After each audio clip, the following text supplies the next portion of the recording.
Hi there, so this is my first video for Proteus astrology, and I thought I would do something different and do a video format of an astrobiography as well as the written version.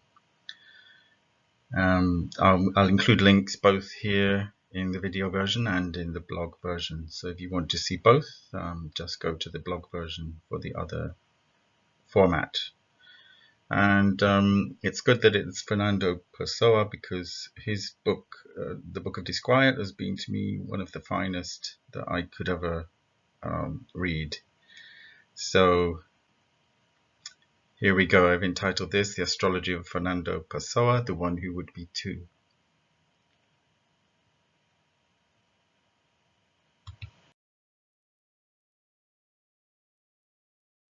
So where do you begin with a man who claims that he is nothing and has nothing to say? Therein lies the paradox that is Fernando Pessoa, a word that means person. So here we have a Mr. Person who is nobody, who wrote a book called The Book of Disquiet, which was published 47 years exactly after he died, double his actual lifespan. One time I actually thought this book was called The Diary of a Nobody, which is a flippant title but does not do justice to the epic style, but it is true in the way that he expresses his attempt to disappear to himself. It's a book that is cross-genre, neither fully a diary nor a novel. It's more akin to a series of thoughts, some metaphysical ruminations of a flaneur around the labyrinthine city that is Lisbon, and apparently written by one of his heteronyms, Bernardo Soares.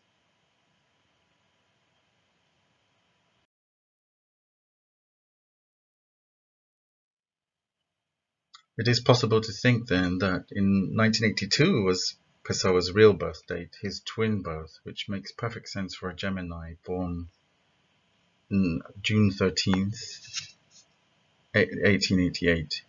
He made efforts to disappear from his own life, and now he's everywhere from the time he existed when he was alive. He has a moon in Leo, which would lend him dramatic flair, and Scorpio rising, which would have made him secretive, enigmatic, and ultra-controlled. But I think he remains an enigma who had many doubles, and who is now regarded as one of the great modernist writers of the early 20th century. A glance at his chart is revealing, as he was himself a competent astrologer, and he even did a horary chart with none other than occultist Aleister Crowley, who was a Libra, when they met in Lisbon in 1930.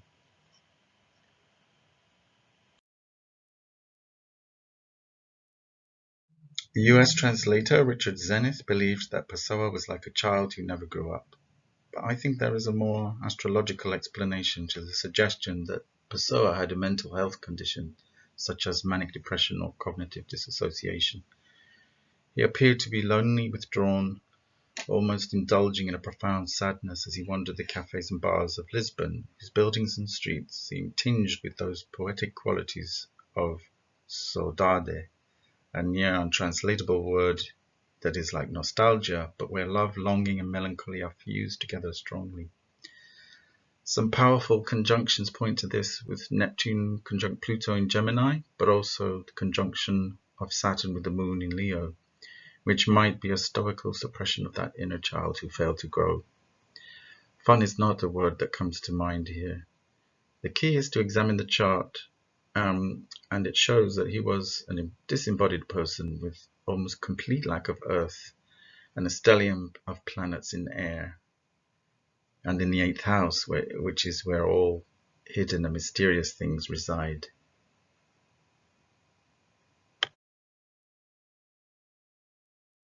He is ruled by Mercury, and this was clear because he learned many languages rapidly, even excelling at English.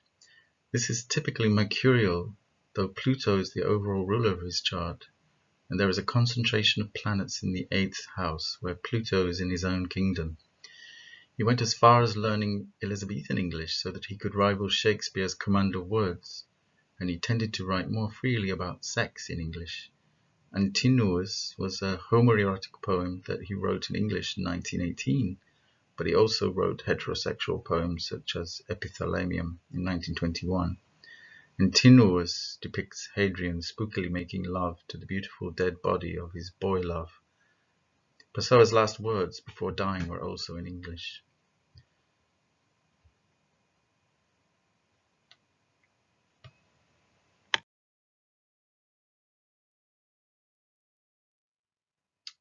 Here are a few words mentioned in the piece on Pessoa, but the word heteronym might be useful to know. He coined this to differentiate it from pseudonyms so that he took it to another level altogether. A heteronym for Pessoa was an entirely created alternate ego with a birth date and time and a horoscope, so in effect a fictional character writing in his own style. Interestingly, none of these alter egos were female. The writing style is also fragmentary and sequenced differently in different versions, as if to suggest anyone could tune into those thoughts. The order is the one you choose to read them in, and you can imagine that you thought them too while sitting in a dismal cafe watching passers-by in any city in the world. He had Uranus conjunct Mars in Libra in the 12th, suggesting that these ruminations and flashes of insight erupted deep in his unconscious and from his dreams, perhaps even with a violence.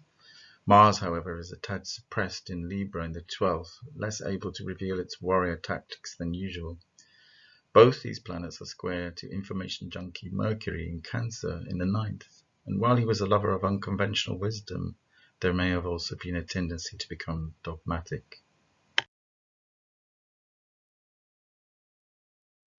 What really stands out in this chart is that he was not much of an earthbound soul. In fact, there are no planets at all in earth signs. It has a predominance of air and fixity, which is striking.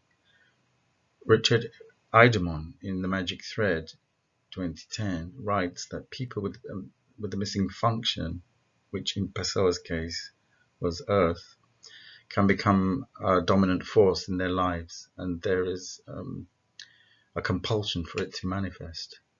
Like Marilyn Monroe, who also had no Earth in her chart, who said once to Idemon in a taxi, "When you don't know who you are, every city is a lonely city," a statement that could have easily been taken from Pessoa's work. Plus, there is a tendency to manifest problems in the body. They need grounding and have a love of alcohol, which Pessoa did, as he loved to drink wine in local bars. Quite likely, Idemon's method is right, and we could ask, what did Pessoa do with this disembodied style? How did he relate to food, sex, and everyday objects? With great awkwardness, one might say, discomfort and anxiety with that moon Saturn, it would seem. Did he repress, deny, project, or sublimate this lack of earth?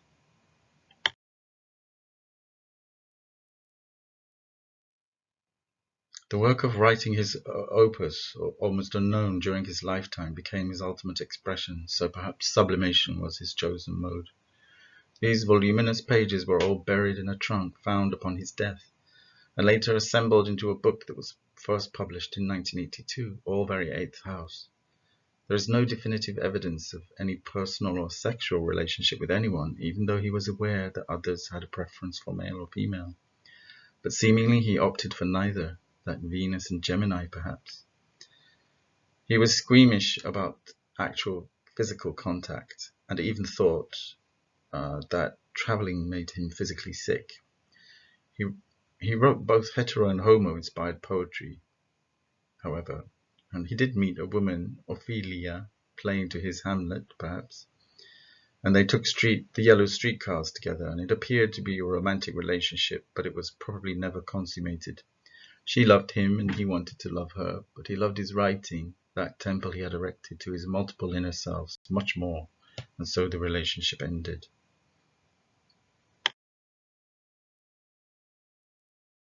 As if to bolster this view of him as unearthly is the fact that there is a singleton planet Jupiter in the first house, but there are 0 planets in any other personal or social houses. So quite literally the chart is lopsided. The action begins with Neptune in the 7th, and the rest of the planets reside in the 8th to the 12th houses, with the 11th house empty as well. This points to his transpersonal otherness and solitary nature and experience of alienation in this 3D reality quite neatly.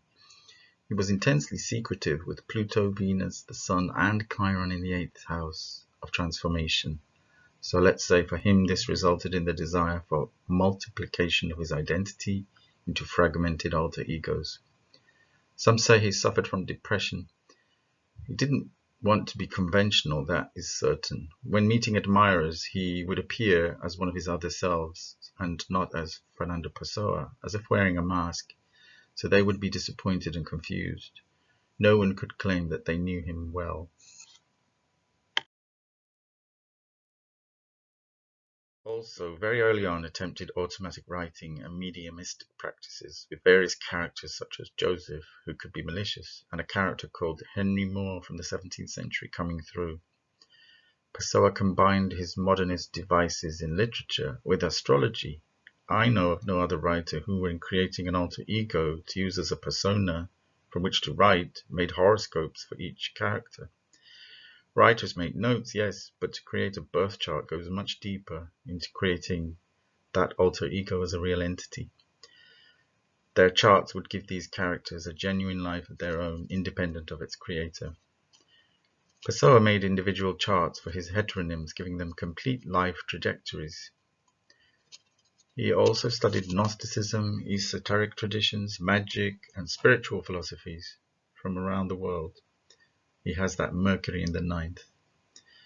For a while, he even exchanged letters with Aleister Crowley, and Crowley wrote in his diary that Pessoa was a very nice man. Pessoa introduced Crowley to another esotericist, Raul Leal, who wanted to be initiated by Crowley, but Crowley did not like him as much as Pessoa.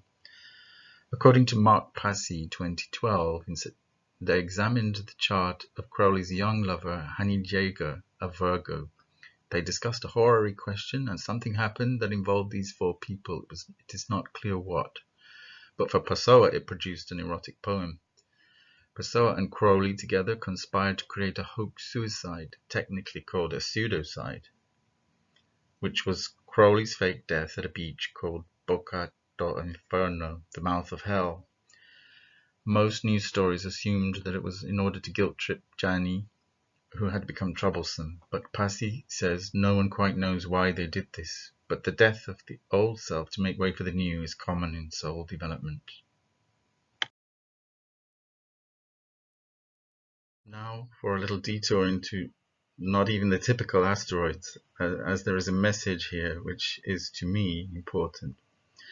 For a while I've been studying Muse asteroids. They're not essential for some people, but they add a singular quality that catches my attention. There is a connection here with Pessoa in this current full moon in Sagittarius on the 17th of June. It is almost as if he is coming through strongly right now, because the Muse asteroid Urania, the asteroid of astrology, in his chart is at 26 degrees of Gemini. And at this full moon, Urania is at 28 degrees of Gemini. This just happens to be conjunct the Sun in Gemini at 25 degrees. At a full moon, the 2 luminaries are opposite each other, so that means the moon is in Sagittarius opposite the Sun in Gemini. The moon is at 25 degrees of Sagittarius, and this is the magic of astrology. That is where the Muse asteroid Calliope just happens to be right now in 2019, 23 degrees of Sagittarius. To top it all off, Pessoa's natal moon is conjunct Calliope, the Muse asteroid of eloquence and epic poetry. It's such a symbolic symmetry on a grand scale that only a writer astrology can appreciate.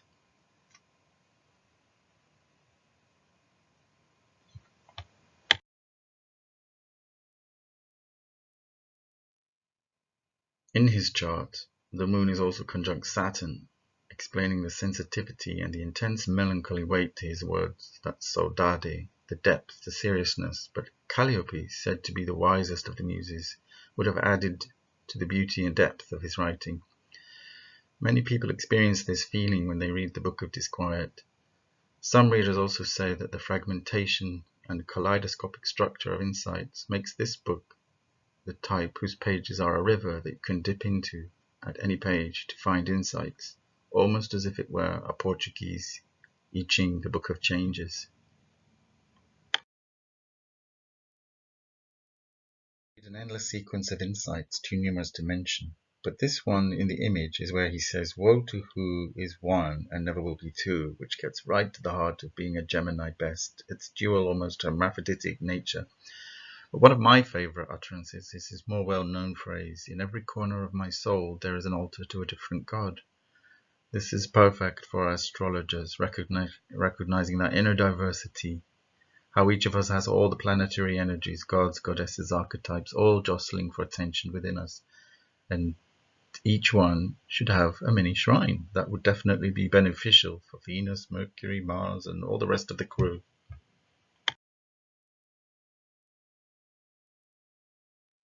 So to return to this book, the Book of Disquiet, it is a book of dreams of the daytime that question your link to reality, and of the metaphysical ponderings of the nighttime that risk your Neptunian loosening of any connection to the self. For some it might seem like a litany of depressive or lonely states of mind, yet great art is never depressive.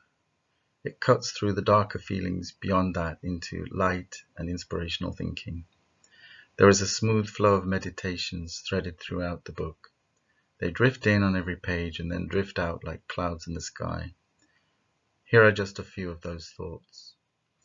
The only thing I've desired is what I could not even imagine.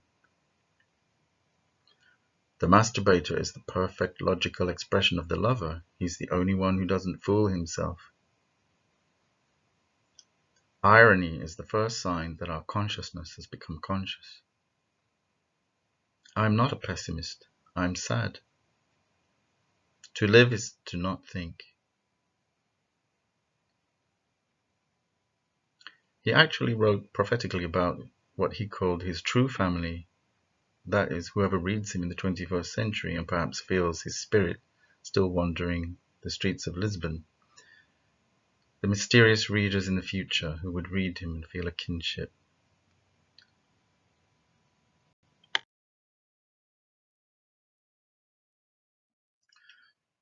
So just to read a little bit more from this book, to give you a bit of a flavor of it, I'm going to read a passage from page 352 of the new version, the complete edition. And it goes like this. I never sleep. I live and I dream, or rather I dream both while I live and while I sleep, which is also life. There is no break in my consciousness. I sense what is around me even when I'm not quite asleep, or when I don't sleep well. I start to dream as soon as I'm properly asleep. I'm a perpetual unfolding of connected and disconnected images, always disguised as something external, that stand between men and the light if I'm awake, or between ghosts and the visible dark if I'm asleep. I really do not know how to distinguish one from the other, nor would I venture to affirm that I'm not sleeping when I'm awake, or that I'm not on the point of waking when I'm asleep. Life is like a ball of wool that someone has tangled up. There would be some sense in it if it were unravelled and pulled out to its full length, or else properly rolled up. But as it is, it's a problem no one has bothered to roll into a ball, a muddle with nowhere to go. I feel now that I will later write down, for I'm already dreaming the phrases I will use. I sense through the night of half sleeping the landscape of vague dreams, and the noise of the rain outside making them even vaguer. They are guesses made in the void, trembling on the brink of the abyss, and through them vainly trickles the plangent sound of the constant rain outside, the abundant detail of the landscape of the herd. Hope? None. A wind-borne watery grief falls from the invisible sky. I sleep on.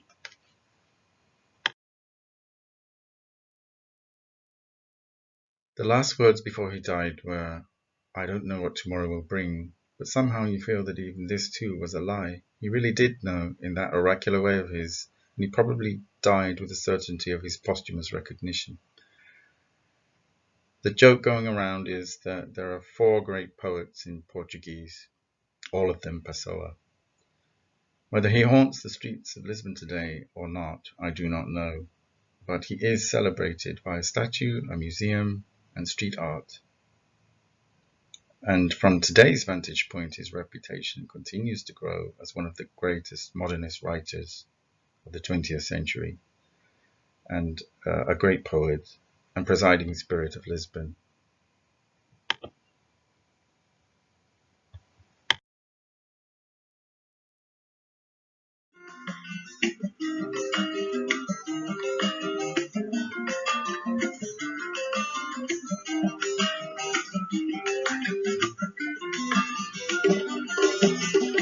Quem mostrava esse caminho longe, quem mostrava esse caminho longe, esse caminho passa muito lento. Quem mostrava esse caminho longe, quem mostrava esse caminho longe, esse caminho passa muito lento. Saudade, saudade, saudade desse minha terra sem enclave. Saudade, saudade, saudade desse minha terra sem enclave.